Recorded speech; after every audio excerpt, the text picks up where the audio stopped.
Budget किस article में था? बजट 112, प्राकलन 100, विनियोग 100। बजट शब्द का प्रयोग हुआ है संविधान में। बजट की जगह वार्षिक वित्तीय विवरण। 113 में क्या है? प्राकलन। 113 में 114 विनियोग विधेयक। कौन सा विधेयक? Appropriation bill. इसका संचित निधि से पैसा निकालने के लिए कौन विधेयक चाहिए? विनियोग विधेयक। कौन सा विधेयक? विनियोग विधेयक चाहिए। इसीलिए कहा जाता है भारत के राष्ट्रीय धन अर्थात राष्ट्रीय कोष का रक्षक किसे कहते हैं?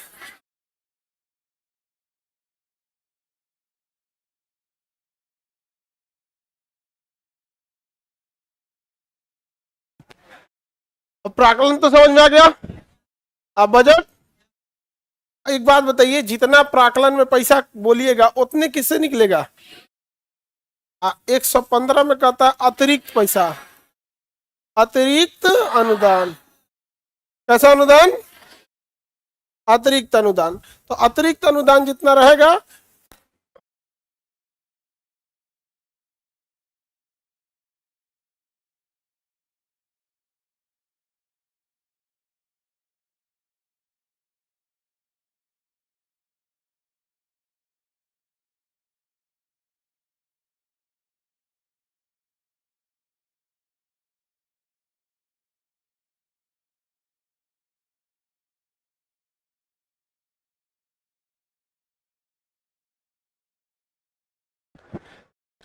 चलिए, तो यहां तक तो हम आपको पढ़ा दिए थे। हाँ, तो बजट हो गया, प्राकलन हो गया, विनियोग हो गया, अतिरिक्त हो गया। लाइव वाला कह रहा है सुबह सुबह उठपटांग सब्जेक्ट है। अरे बाबू, पॉलिटी से इजी कौन सा सब्जेक्ट है?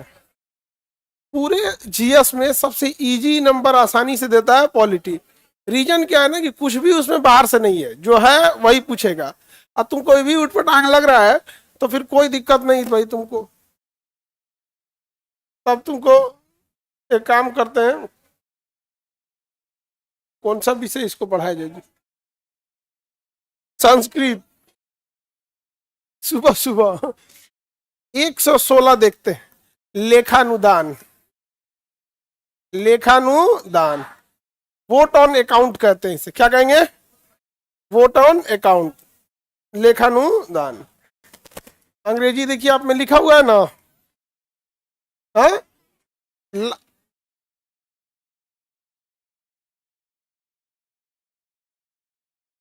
वोट ऑन अकाउंट होता है इसको। पीछे जहां आर्टिकल कंप्लीट लिखा होगा ना, वहां सब लिखा होगा। तुम लोग को घर पढ़ना रहे तब तो बोलोगे। जहां पूरा आर्टिकल लिखा हुआ लिखा है, आर्टिकल 114 देख, खोल के देखो। बकलोल लड़की है, आगे है वो एकदम। कर एकदम पीछे लिखा था, आगवा खोल के देखेंगे एकदम। इसको वोट ऑन अकाउंट कहते हैं। तो समझो ये लेखानुदान क्या होता है। चलो छोड़ दो, नहीं है तो सुन लो। यहाँ पे वोट ऑन अकाउंट, लेखानुदान है या वोट ऑन अकाउंट, ये क्या होता है लेखानुदान? पहले इसको समझो ध्यान से। ये केवल और केवल इसका प्रयोग तब होता है जब इलेक्शन आया हो। इलेक्शन के टाइम पे ही इसका यूज होता है, अदरवाइज में नहीं होता है। देखिए, हमारे यहाँ जो बजट होता है वो कंप्लीटली 1 साल का होता है। कितने का होता है? 1 साल का बजट होता है। अब इसमें प्रॉब्लम कहाँ आता है समझिएगा ध्यान से, कि अभी आप गौर करके देखिएगा तो जून में रिजल्ट आया इलेक्शन का। तो हमारे यहाँ अभी आप गौर से देखिए तो बजट कब प्रस्तुत किया गया था? फरवरी में। बजट कब कराया गया? फरवरी। और हमारे देश के लोग आज तक इन गधों से कैलेंडर सुधार नहीं हुआ। कैलेंडर सुधार नहीं हो पाया। फरवरी में ले जाकर बजट प्रस्तुत करके 1 अप्रैल से चालू करता है। अरे भाई, जब पूरी दुनिया 1 जनवरी से चल रही है तो 1 जनवरी से कर दो। लेकिन सोचिए, इतना भी औकात नहीं है। वो तो अच्छा हुआ कि हमारे पूर्वज संविधान बना के चल गए सब, नहीं तो इन चोटों से तो भी नहीं हो सकता था। जो कैलेंडर नहीं सुधार पा रहे हैं, मतलब अप्रैल की जगह जनवरी में लेके आ जाओ, उतना नहीं हो पा रहा है 300 से। तो देखिए, तो इलेक्शन कब था भाई? जून में, रिजल्ट आया जून में। अब सरकार बजट प्रस्तुत कर रही है फरवरी में, कहां पर? फरवरी 2024 में। और अगर यही कहे सरकार कि हमको पूरे 1 साल के लिए क्या चाहिए बजट, तो संविधान इसे 1 साल का बजट देगा ही नहीं। कहेगा कि तुम कौन होते हो 1 साल का बजट मांगने वाले? तुम्हारा खुद का टाइम पीरियड जून में जब खत्म हो रहा है 2024 में, कोई जरूरी थोड़ी है कि तुम ही जीत जाओगे। तो जब तुम्हें पता ही नहीं है कि तुम जीत के आओगे या नहीं आओगे, लोकतंत्र में तो कोई फिक्स नहीं होता है, होता है कोई भी आ सकता है। तो कहा गया है कि भाई जब आपको खुद का ठीक नहीं है कि अगले 5 साल में आओगे कि नहीं, तो 1 साल का बजट क्या लिए मांग रहा है? नहीं समझे?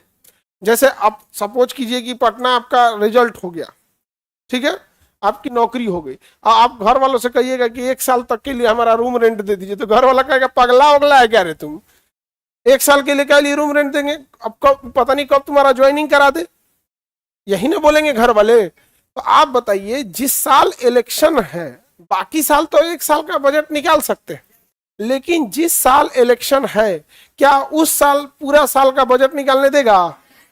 कहेंगे कि आप उतने दिन का बजट निकालिए जितना दिन तक इलेक्शन है, क्योंकि बजट नहीं निकालेंगे ना तो लोगों की सैलरी नहीं दे सकते हैं, चुनाव आयोग का खर्च नहीं दे सकते हैं।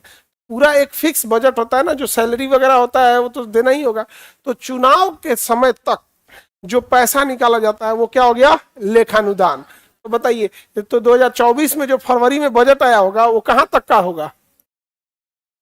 जून तक का होगा। अब जून के आगे का पैसा होगा इनके पास।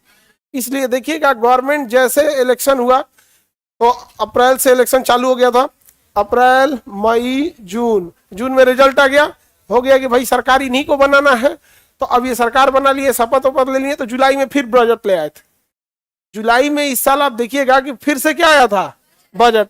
अब फिर उस जुलाई के बजट की खराबी समझो क्या है, अब वो जुलाई वाला भी बजट जो है ना पूरे 1 साल का नहीं है वो फिर कहां तक रहेगा? अब आके फरवरी में पूरा 1 साल का होगा। तो जो चुनावी साल होता है उसमें बजट कितनी बार आता है? एक चुनाव के पहले दो और फिर चुनाव के बाद वाला, मतलब पूरे 1 साल का नहीं देगा बजट, वो 2 बार आएगा, चुनाव से पहले कुछ समय के लिए, और फिर चुनाव जीत के सरकार आएगी तो फिर वो कुछ समय के लिए बजट लाएगी। तो अभी जो जुलाई में बजट प्रस्तुत हुआ था, ये अगले साल जुलाई तक जाएगा या फरवरी तक? आज जो इस साल फरवरी में बजट प्रस्तुत हुआ था वो कहां तक आया था? जून तक। अभी जो 2025 आने वाला है, क्या उसमें कोई इलेक्शन है? राज्य के इलेक्शन से मतलब नहीं है, 25 में बिहार में है, तो राज्य के इलेक्शन से मतलब नहीं है, मेनली इलेक्शन से मतलब है सेंट्रल के। तो आप बताओ बाबू, सेंट्रल का जो इलेक्शन होता है वहां पर, जो सेंट्रल में जो भी इलेक्शन होगा, तो 2025 में कोई इलेक्शन नहीं है, तो 2025 में जो इलेक्शन जो आएगा बजट, वो क्या होगा? पूरे 1 साल। तो इसे हम लोग अंतरिम बजट भी कहेंगे। क्या कहेंगे? अंतरिम बजट या प्रोविजनल बजट। समझ में आ गया कि नहीं आ गया? तो अंतरिम बजट और लेखानुदान कमोबेश एक जैसी चीजें रहती हैं, ठीक है। एडवांस पैसा इसे कहा जाता है, वोट ऑन अकाउंट, कि भैया हमको, हम फिक्स नहीं है कि जीत के आएंगे कि नहीं आएंगे, लेकिन जितना दिन रहेंगे उतना दिन तो सरकार को चलाने के लिए लोगों को बजट चाहिए कि नहीं चाहिए, यहाँ पर सैलरी सबकी चाहिए कि नहीं। अब बहुत लंबा खर्च होता है सरकार का, सैलरी कम से कम बांटती है सरकार, तो कुछ नहीं तो 4 लाख करोड़ के आसपास तो सरकार, केंद्र सरकार सैलरी बांट देती है। केंद्र सरकार का सबसे ज्यादा पैसा सैलरी में जाता है, 3-4 जगह जाता है, पेंशन, सैलरी, कर्जा चुकाने में। कर्ज भी बहुत ज्यादा ली रहती है गवर्नमेंट यहाँ पे, इसलिए वहां पैसा जाता है यहाँ पे। तो अंतरिम बजट को मिनी बजट भी कहा जाता है। लेखानुदान समझ में आ गया? किसी को दिक्कत? क्या हर साल लेखानुदान आएगा? किस साल आएगा? जिस साल चुनाव है वो। अच्छा, 2029 में चुनाव होगा, तो फरवरी 2029 में जो बजट प्रस्तुत किया जाएगा वो पूरा 5 साल का होगा या लेखानुदान? समझ में आ गया?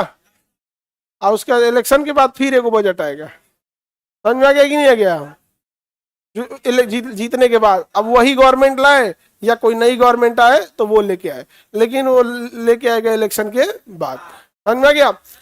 लेकिन अगर इलेक्शन नहीं है तो फिर इसका तो जरूरत ही नहीं पड़ेगी। ऐसे ही चलेगा। चलिए, तो इतना आप लोग समझ में आ गया।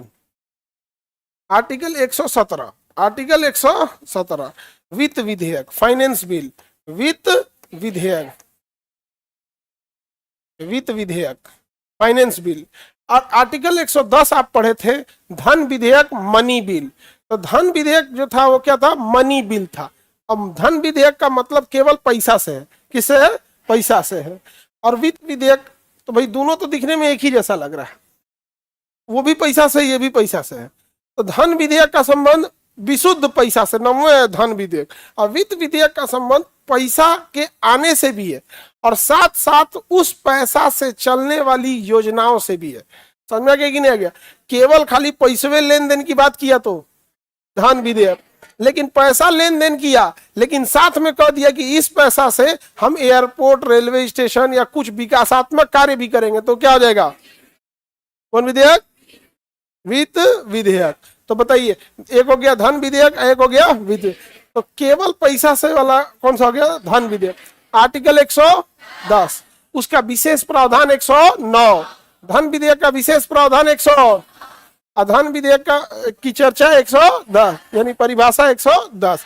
अब जो धन विधेयक है उस पर हम केवल और केवल अधिकार लोकसभा को देके रखे हैं कि राज्यसभा इसे 14 दिन से ज्यादा नहीं रोक सकती है, लेकिन वित्त विधेयक पे ऐसा नहीं है।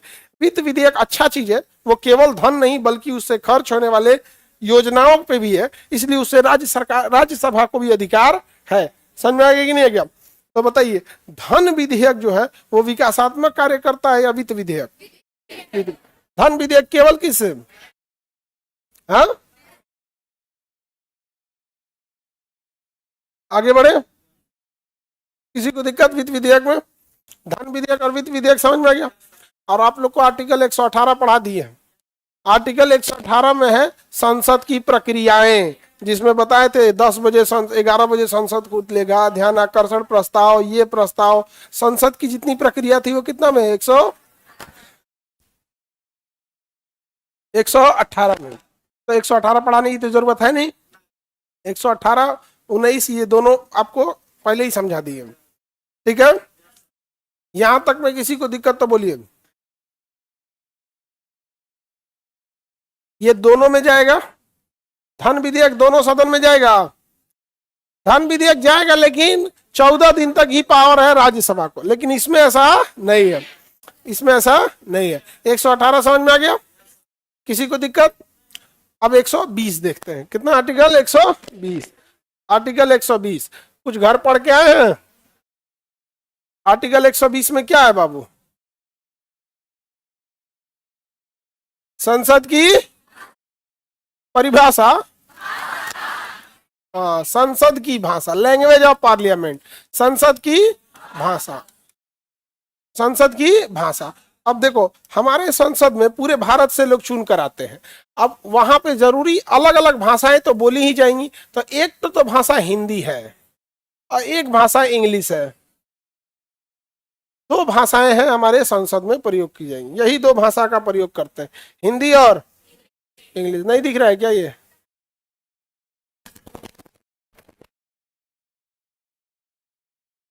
हिंदी और इंग्लिश।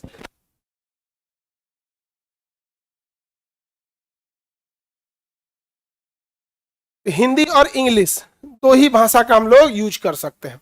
अब देखिए, पहला बात कि भाषा का कुछ न कुछ तो रूल बनाना पड़ेगा, अदरवाइज में कोई कुछ भी भाषा बोलने लगेगा, और संसद में आप कोई भी भाषा बोलने लगिएगा तो जरूरी नहीं कि सबको सारी भाषाएं आए। तो पहला तो एक तो ये है कि भाई मजबूरी है आपको रूल बनाना।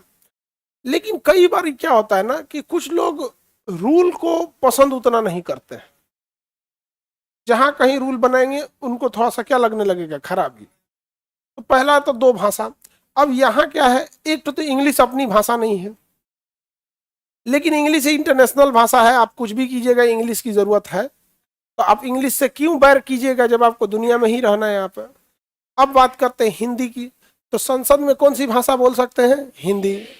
लेकिन साउथ इंडिया के लोगों का कहना है कि हमारी भाषा, तो साउथ इंडिया वाले ही बताएं आपकी कौन वाली भाषा, मलयालम कि कन्नड़ कि तेलुगु कि तमिल कि उड़िया कि मराठी, कौन वाली? भाई तब ऐसा तो नहीं है ना आपकी भाषा को कोई खराब कहे या कहे कि सभ्य भाषा नहीं है तो समझ में आई। आपकी भाषा का सारे लोग रेस्पेक्ट करते हैं, लेकिन वो भाषा पूरे भारत को हिंदी समझाना इजी है, बहुत इजी है, क्योंकि वो सब बहुत पहले से एक्सेप्टेबल है। और पूरी भाषा को आप पूरे भारत को सोचिएगा आप मलयालम पढ़ाएं तो ज्यादा कॉम्प्लिकेटेड हो जाता है यहाँ पर। लेकिन दोनों में इस बात का हमेशा से खींचातान रहता है यहाँ पर। तो यहाँ नियम ये है कि आपको इन्हीं दो भाषाओं का प्रयोग करना है बिना पूछे। लेकिन अगर आप चाहते हैं कोई और भाषा भी बोलना चाहते हैं, जैसे कोई बंगाली बोलना चाहे, उड़िया बोलना चाहे, मराठी बोलना चाहे, तो वो भी बोल सकता है। लेकिन इसके लिए उसे अपने सदन के अध्यक्ष, अगर राज्यसभा में है तो सभापति और लोकसभा में है तो से क्या लेना पड़ेगा? अनुमति। अनुमति। सर इंग्लिश को इतना महत्व क्यों दिया जा रहा है यहाँ पर? अब इंग्लिश को महत्व देने जाने के लिए कुछ रीजन है। जब भी आप इंटरनेशनल लेवल पे जाते हैं तो इंग्लिश ही यूज करना पड़ेगा। जैसे आप हिंदी को ही इतना महत्व क्यों देते हैं? आप भोजपुरी भी तो बोल सकते थे। सीधी सी बात बताइए, जैसे आप बिहार के हैं तो आपके लिए भोजपुरी, मगही और मैथिली ये कॉमन भाषाएं हैं, और जो जिस क्षेत्र का है उसको उसकी अपनी भाषा आती होगी। जैसे हम भोजपुरी, हम लोग तो स्कूल कॉलेज में भी भोजपुरी बोले लोग, टीचर लोग भी हम लोग भोजपुरी बोलते थे। अमूमन वहां पर पढ़ाने के बाद जैसे बदमाशी करेंगे लोग तो अबे उठा के पटक दे पारा बिक दे लोग बाहर घुसिया जाएंगे लोग ना, तो वही बोलते। तो लेकिन आप बताओ, जब आप भोजपुरी जानते हैं, मैथिली जानते हैं, मगही जानते हैं, फिर हिंदी क्यों बोले? क्योंकि एक ऑफिशियल लैंग्वेज ले आना पड़ेगा। तो उसी तरह नेशनल ऑफिशियल लैंग्वेज जो हो जाता है वो हिंदी हो जाता है, इंटरनेशनल ऑफिशियल लैंग्वेज जो हो जाता है इंग्लिश हो जाता है। समझ में आ गया कि नहीं आ गया यहाँ पे? अब अगर जैसे चाइना ने क्या किया, एक जगह तो चाइना ने ठीक है वहां पे इंग्लिश बहुत कम लोग बोलते हैं, लेकिन जब चाइनीज डेलीगेशन विदेशों में जाती है ना तो कुछ काम ही नहीं कर पाती, इसलिए चाइनीज इंप्लॉय को कोई रखता ही नहीं है। विदेश वगैरह में भी कोई चाइनीज इंप्लॉय को नहीं रखता, कुछ थोड़ा भी नहीं समझते हैं इंग्लिश वगैरह। और इंडिया के इंप्लॉय सब को रख लिया जाता है, समझ जाता है सब आप। हाँ, हमारे इंडिया में भी जो है हिंदी की जगह पे इंग्लिश को ज्यादा तरजीह दे रहा है। तो होता है ये इंडिया में एक फैशन बन गया है कि अंग्रेजी का मतलब बहुत अच्छा। हर जगह ऐसा हो रहा है, ऐसा नहीं कि कोई एक जगह, हर इंसान भेदभाव कर रहा है। हम भी कौन बनेगा करोड़पति गए थे तो पहला ही ऑप्शन था कि हिंदी में सवाल सुनना चाहिएगा कि अंग्रेजी में। तो हम तो कहें कि मेरी जिंदगी का सबसे अच्छा डिसीजन कि हम अंग्रेजी छोड़ दिए। तो हम तो उस पूरे मंच पे बोले पूरी इंडिया भी देखी होगी। तो हमको जहां तक हमसे मौका मिलता है, हम तो हिंदी को हमारी राष्ट्रभाषा है तो हम उसको वहां रखते ही हैं। लेकिन एक समय आने के बाद, जैसे आप एविएशन में गए, एविएशन फ्लाइट में आप हिंदी बोल ही नहीं सकते।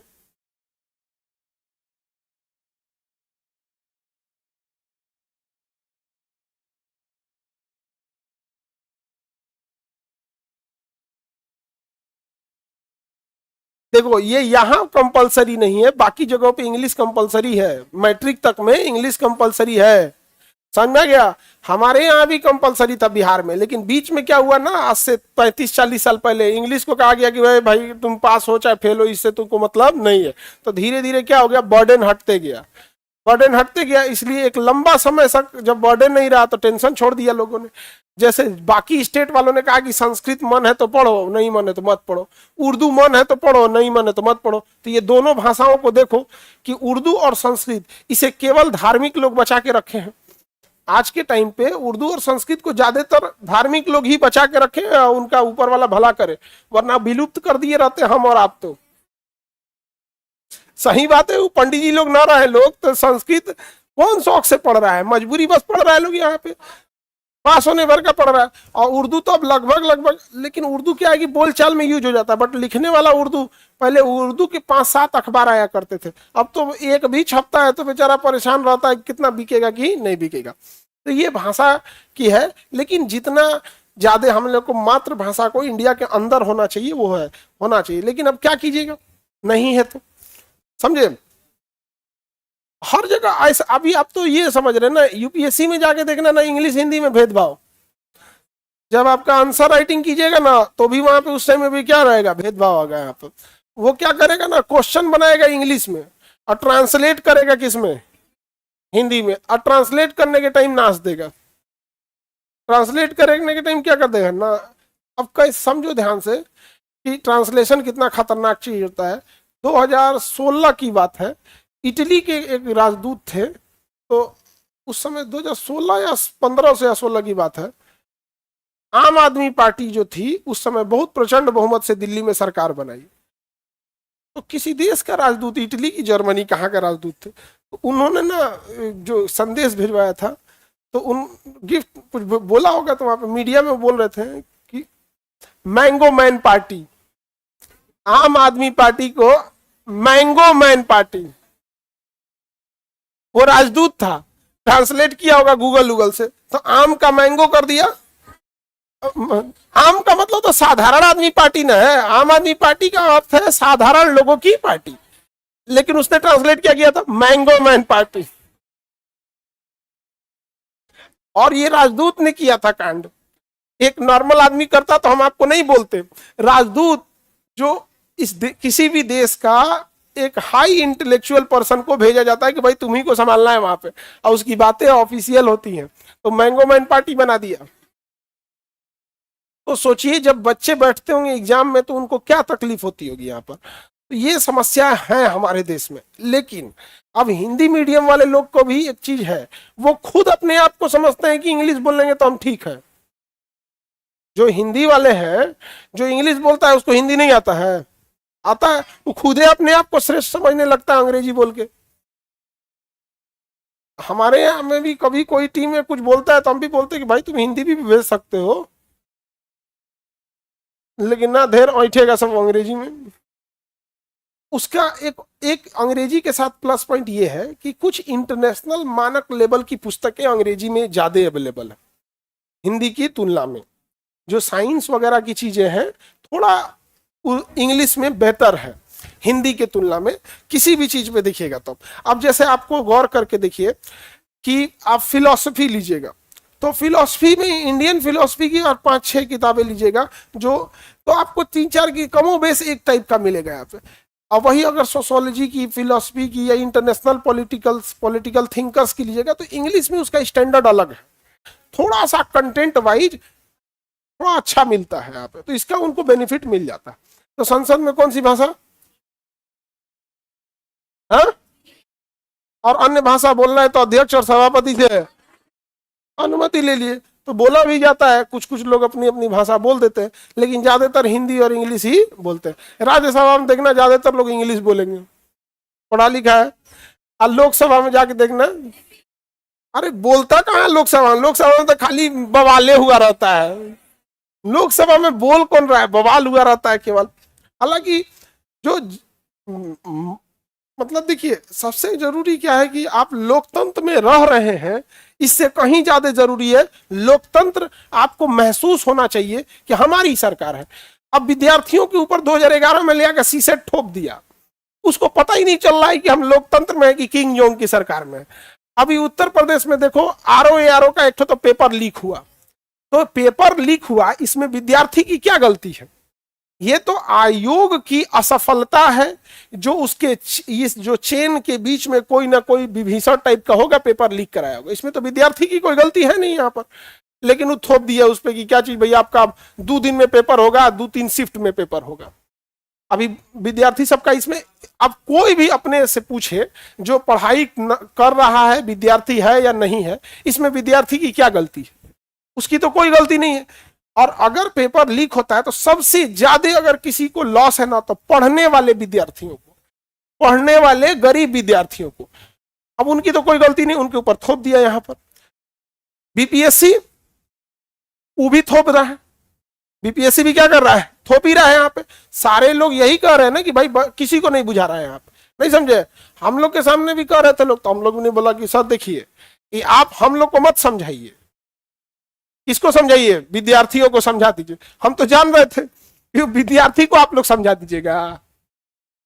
कि कोई विद्यार्थी को आप लोग को पसंद आएगा जी एक के पेपर का 4 गो क्वेश्चन, उसको मिलेगा आसान, इसको मिलेगा टफ, इसको मिलेगा एवरेज, ऐसा होगा कि नहीं होगा यहाँ पे? तो हम कहे कि आप विद्यार्थियों को समझा देते, तो कई तो टीचर लोग कह रहे हैं लोग कि खान सर कह रहे हैं कि आप विद्यार्थियों को समझाइए, हम नहीं समझा पाएंगे। अरे भाई हमारा अपना आयोग तो है नहीं, तो हमने यही ना कहा कि आप भी किसको समझा दीजिए, विद्यार्थियों को समझा दीजिए, क्योंकि वहां ज्यादा दिखेगा यहाँ पर।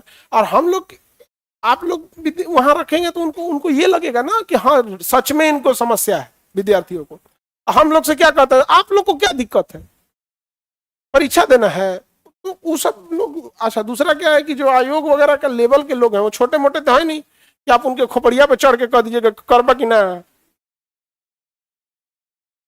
नहीं ना बोल सकते हैं। वही स्टूडेंट लोग अब प्रयागराज में बेचारे स्टूडेंट सब भूखा पेट है, लाठी खा रहा है, लोकतंत्र है, वो अपनी जायज मांग कह रहा है, वो कह रहा है कि पेपर टफ बनाना है तो बना दीजिए, एक ही शिफ्ट में ले लीजिए। क्या गलत मांग कर रहा है? आप एक काम कीजिए, आपको डर है पेपर लीक होने का, आप 1 घंटा पहले न बुला के 3 घंटा पहले रिपोर्टिंग करा के ताला मार दीजिए, जैमर लगा दीजिए, नेटवर्क उड़ा दीजिए, छावनी बना दीजिए। नहीं समझ में आ गया? सेंटर आपको जितना टफ जगह भेजना है भेज दीजिए, कोई मना किया है? जाएगा एग्जाम देने, लेकिन वो सब बर्दाश्त कर लेगा। ये क्या होता है कि 4 को झुंझुना थमा दिए, तुम अपना लो तुम अपना लो, यहाँ पे बेचारा लाठी खा रहा है सब। अब इस कन्या सब उसको दिखाएगी सब, वो तो सोशल मीडिया आ गया है तो आपको दिख रहा है कि प्रयागराज में बच्चों के ऊपर लाठीचार्ज है, तो बच्चे कितना कष्ट सह रहे हैं, जमीन पे बैठ रहे हैं वहां पे, अभी बेचारा रात भर वहीं है, चाहे मच्छर काटे, चाहे सर्दी लगे, ठंडा लगे, उसे मतलब नहीं है उन लोग को, लेकिन मीडिया दिखाएगी नहीं दिखा। अभी को लोग बॉलीवुड हीरो हीरोइन का कुकुर बीमार पड़ जाए सब दिखा देगा यहाँ पर। तो ये तो संसद की भाषा समझ में आ गया। तो संसद की भाषा के बाद आर्टिकल 121, आर्टिकल 121 इसमें कहा गया है कि संसद को यह अधिकार नहीं है कि वह सुप्रीम कोर्ट के जज के आचरण पे चर्चा करे। यह कभी नहीं कर सकती है संसद। संसद में इस बात की चर्चा नहीं हो सकती है कि ये जज साहब बड़ी लेट से आते हैं, ये जज साहब बड़ा छुट्टी ले लेते हैं, ये जज साहब तो सुनबे नहीं करते। इस बात की चर्चा कभी संसद में नहीं होगी कि सुप्रीम कोर्ट के अंदर क्या हो रहा है। और साथ ही आर्टिकल 122 में कहता है कि सुप्रीम कोर्ट के अंदर भी इस बात की चर्चा नहीं होगी कि संसद में क्या हो रहा है। मतलब दोनों में से कोई एक दूसरे में ताक झाक नहीं करे, तुम अपना करो हम अपना करते हैं। इसीलिए देखिएगा संसद में कई बार अमर्यादित शब्द भी लोग बोल देते हैं, समझ में गया? अमर्यादित शब्द भी बोल देते हैं, उनके ऊपर केस ही नहीं हो सकता है।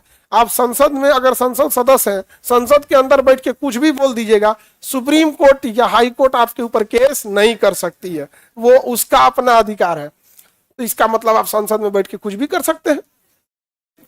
देखिए उसका अपना कोर्ट है, उसका अपना कोर्ट है, किसका? संसद का।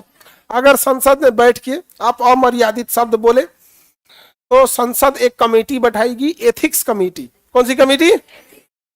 उसमें कुछ सीनियर सांसद के सदस्य रहेंगे और वो लोग डिसाइड करेंगे कि आपको माफ किया जाए कि आपकी संसद की सदस्यता को रद्द कर दिया, संसद की सदस्यता को रद्द।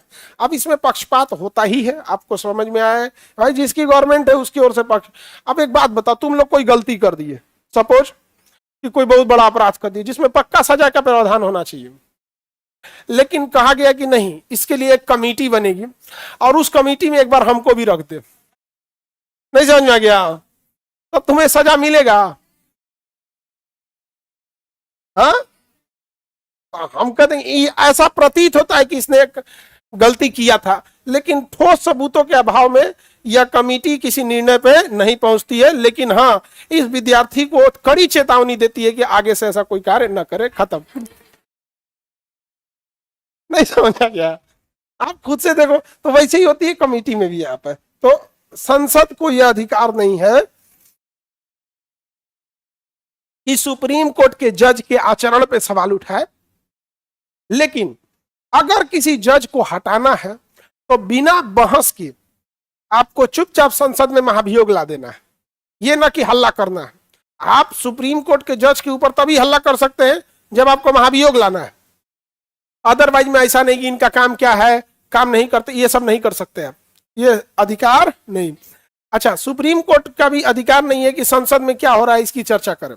हाँ, अगर संसद ने कोई प्रस्ताव पारित कर दिया है और वो असंवैधानिक है तो उसे रद्द कर सकता है, लेकिन संसद के अंदर डिसिप्लिन फॉलो नहीं हो रहा है, हंगामा हो रहा है, कोई अपशब्द प्रयोग कर रहा है, ये सब अगर है तो इसकी चर्चा भी सुप्रीम कोर्ट में नहीं हो, कोई दिक्कत। पिछली बार आप देखिएगा कई सदस्यों की सदस्यता को रद्द कर दिया गया, जिसमें सबसे प्रमुख केस था महुआ मोइत्रा का। महुआ मोइत्रा टीएमसी सांसद हैं, बंगाल से आती हैं, तो एथिक्स कमेटी ने उनकी क्या कर दी थी, सदस्यता रद्द कर दी थी, उनकी सदस्यता रद्द कर दी थी। लेकिन इलेक्शन हो गया, इसी साल रद्द की और उसी साल इलेक्शन हो गया, 3-4 महीने तक मान के चलिए दिक्कत हुआ, सदस्यता रद्द करने के बाद फिर चुन के चले, फिर क्या हो गई, चुन के चलिए। तो ये एथिक्स कमेटी ने डिसाइड किया था, ना कि सुप्रीम कोर्ट। समझ में आ गया। तो देश का अल्टीमेटली पावर आप देख रहे हैं सुप्रीम कोर्ट के पास है कि संसद के पास? संसद के पास है, सुप्रीम कोर्ट के पास नहीं है, सुप्रीम कोर्ट के पास नहीं है, संसद के पास। सुप्रीम कोर्ट अगर कोई फैसला देगी तो संसद उसके खिलाफ कानून बना सकती है। समझ में गया। साहबानो केस में सुप्रीम कोर्ट ने कहा था कि मेंटेनेंस देना पड़ेगा हस्बैंड को, डिवोर्स क्यों दिए हो पत्नी को। समझ में गया कि नहीं आ गया। जबकि अब ये सुप्रीम कोर्ट का केस आएगा तो उसमें आपको डिटेल से पढ़ाएंगे। तो मध्य प्रदेश की एक महिला थी साहबानो, उनके हस्बैंड थे, दूसरी शादी कर लिए, इनको डिवोर्स दे दिए। तो डिवोर्स जब दिए ना, तो मेंटेनेंस के लिए इस्लाम धर्म में क्या है कि एक ही बार में पैसे दिए जाते हैं वहां पे, कि हाँ एक इतना हो गया, इद्दत पीरियड पूरा हो जाए और एक मोहरदैन के रकम में लौटा दिया जाता है, हर मंथ उसको मेंटेनेंस की चर्चा नहीं है। तो मध्य प्रदेश हाई कोर्ट गई, फिर सुप्रीम कोर्ट गई, तो सुप्रीम कोर्ट ने कहा कि उससे मतलब नहीं है, लेकिन आपने जो डिवोर्स दिया है ये 66 साल की एज में दिया, ये 66 साल की एज की महिला, इतनी बूढ़ी महिला कहाँ जाएगी, आप मेंटेनेंस नहीं दीजिएगा तो आपको मेंटेनेंस देना पड़ेगा। और उनके हस्बैंड भी वकीले थे, मेंटेनेंस देना पड़ेगा। अब राजीव गांधी की सरकार थी और इतना ना प्रेशर बनाया गया राजीव गांधी की सरकार के, और राजीव गांधी ने संसद से प्रस्ताव ले लिया कि नहीं, मेंटेनेंस देने की जरूरत नहीं है, लेकिन ये गड़बड़ किया गया था। तो भाई सुप्रीम कोर्ट फैसला दे रहा है, चुपचाप कर दो, फेंक दो कि भाई सुप्रीम कोर्ट किया है, हम क्या करें यहाँ पर। नहीं समझे। हर कोई भी नियम कानून जो है ना, उसमें वक्त के साथ थोड़ी चेंजिंग जो होती है, अगर उसके मूल ढांचा पे कोई असर ना पड़े तो हल्का फुल्का चेंजिंग लोग एक्सेप्ट करना चाहिए यहाँ पे, क्योंकि समय के साथ साथ इंसान को उस हिसाब से देना। क्योंकि देखिए, अगर डिवोर्स कानून इतना इजी रहेगा तो कोई मजाक बना कर रख देगा। सबसे ज्यादा ये वेस्टर्न कल्चर में डिवोर्स क्यों होते हैं? तो शादी मतलब कौन चीज होता है, 4 को मोमबत्ती खरीदो, ब्याह हो गया, मोमबत्ती खरीद लेगा, इसे जला दिया, वेडिंग कैंडल कैंडल कैंडल हो गया, ब्याह हो गया। अच्छा नहीं, इंडिया में आप ब्याह में इतना ना, बाप रे बाप, कि इंसान को ना जब डिवोर्स देने जाएगा तो याद आएगा, बाप रे बाप, बहुत बहुत झमेला है इसमें। आप दोनों में अंतर समझ में गया। संसद सुप्रीम कोर्ट के जजों के आचरण पे सवाल उठा सकती है, लेकिन महाभियोग लाना है तो प्रस्ताव ला सकती। क्या सुप्रीम कोर्ट के अंदर इस बात की चर्चा होगी कि संसद में क्या हो रहा है? लेकिन संसद अगर कोई कानून ला दे तो उसकी जांच कौन कर सकता है? अदरवाइज में और कोई काम कर सकते हैं? नहीं कर सकते। किसी को दिक्कत? हाँ,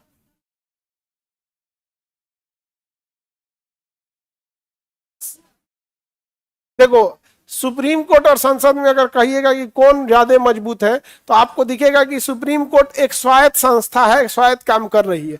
लेकिन अगर पावर की बात करेंगे तो अल्टीमेटली आपको संसद पावरफुल मिल जाएगा, क्योंकि संविधान ही शुरू होता है कि हम भारत के लोग, यानी भारत की सारी शक्ति किससे है? लोगों के पास है। अब भारत के लोगों का प्रतिनिधि कहाँ बैठा है? संसद। आपके हर गांव जिला, आप चाहे भारत के जहां कहीं भी रहने वाले होंगे, आपका एक सांसद कहां बैठा है? संसद के अंदर बैठा है। तो वहां आपका प्रतिनिधि बैठा हुआ है। इसलिए जब भी बात पावर की आएगी, संप्रभुता की आएगी, कहां आएगी? संसद। कल है संसद में संशोधन कर देगा कि ये चीज पे सुप्रीम कोर्ट कानून नहीं बना सकता है। या कुछ इस टाइप का, बस मूल ढांचा चेंज ना हो। मूल ढांचा अगर चेंज ना हो, जैसे संसद ने बीएनएस कानून ला दिया, आईपीसीए बदल दिया, जिसपे पूरा सुप्रीम कोर्ट काम कर रहा था, आईपीसी सीआरपीसी, उसी को बदल दिया संसद ने, बीएनएस कानून ला दिया, भारतीय न्याय संहिता। समझा गया कि नहीं गया? तो मतलब जिसपे आप काम कर रहे थे उसी को बदल दिया, तो सुप्रीम कोर्ट को एक्सेप्ट करना पड़ा कि नहीं? करना पड़ गया यहाँ पर। तो पावर की जब बात आएगी तो कौन ज्यादा पावरफुल? संसद ज्यादा पावर। देखते हैं कितना ताव में घूमता है सब। संसद के पास कानून बनाने का अधिकार है, संसद के पास, हाँ जी, कानून बनाने का अधिकार उसी के पास है। बेसिक स्ट्रक्चर चेंज नहीं होनी चाहिए। अब आप लोकतंत्र के जगह राजतंत्र में नहीं बदल देंगे तो फिर सुप्रीम कोर्ट आर्टिकल 13 ले आएगा, उसको खत्म कर देगा, कहेगा ये गलत कानून है।